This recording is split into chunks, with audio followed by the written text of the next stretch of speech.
Welcome to the Varahi real estates. మీరు కనుక ఛానల్ని సబ్స్క్రైబ్ చేయనట్లయితే సబ్స్క్రైబ్ చేసుకోండి. అట్లా రియల్ ఎస్టేట్కి సంబంధించినటువంటి మరింత ఇన్ఫర్మేషన్ కోసం ఈ ఛానల్ని ఫాలో అవ్వండి. ఇప్పుడు మనం చూస్తున్నటువంటి ఈ ల్యాండ్ ఉన్నటువంటి లొకేషన్ అనేది మర్కూక్ మండల కేంద్రానికి దగ్గరలో ఉన్నటువంటి ల్యాండ్ ఇది. ఇది మెయిన్ రోడ్. ఇది మెయిన్ రోడ్ నుంచి ఫస్ట్ బిట్లో ఉన్నటువంటి ల్యాండ్ ఇది. మనకు సేలింగ్ ఉన్నటువంటి ల్యాండ్ ఇది. చుట్టూ కూడా మనకు ఫ్రీ కాస్టింగ్ తోటి బౌండరీ అయితే ఏర్పాటు చేయడం జరిగింది. ఇదే మనకు మెయిన్ గేట్. ఇది లోపల ల్యాండ్కి ఈ విధంగా ఉంటుంది. టోటల్ ల్యాండ్ వచ్చేసి 3 acres వరకు మనకు సేలింగ్కి అయితే ఉంటుంది. 80 feet బీటీ రోడ్ నుంచి ఫస్ట్ బీట్లో ఉన్నటువంటి ల్యాండ్ ఇది. గౌరారం రాజీవ్ రహదారి నుంచి 9 kilometer డిస్టెన్స్లో ఉంటుంది. ఈ ల్యాండ్ ఉన్నటువంటి లొకేషన్ నుండి కేసీఆర్ ఫామ్ హౌస్ అనేది 1 kilometer డిస్టెన్స్లో ఉంటుంది. అట్లాగే రాబోతున్నటువంటి RRR అనేది 3.5 kilometer డిస్టెన్స్లో ఉంటుంది.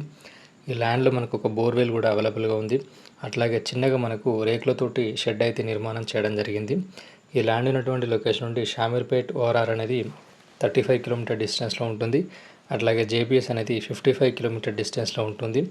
ఈ ల్యాండ్ రేట్ వచ్చేసి 1.35 CR అయితే రైతు అయితే చెప్తున్నారు. హైదరాబాద్కి పరిసర ప్రాంతాల్లో ఇన్వెస్ట్ చేయాలనుకున్న వారికి ఒక మంచి ఆపర్చునిటీ అని చెప్పొచ్చు.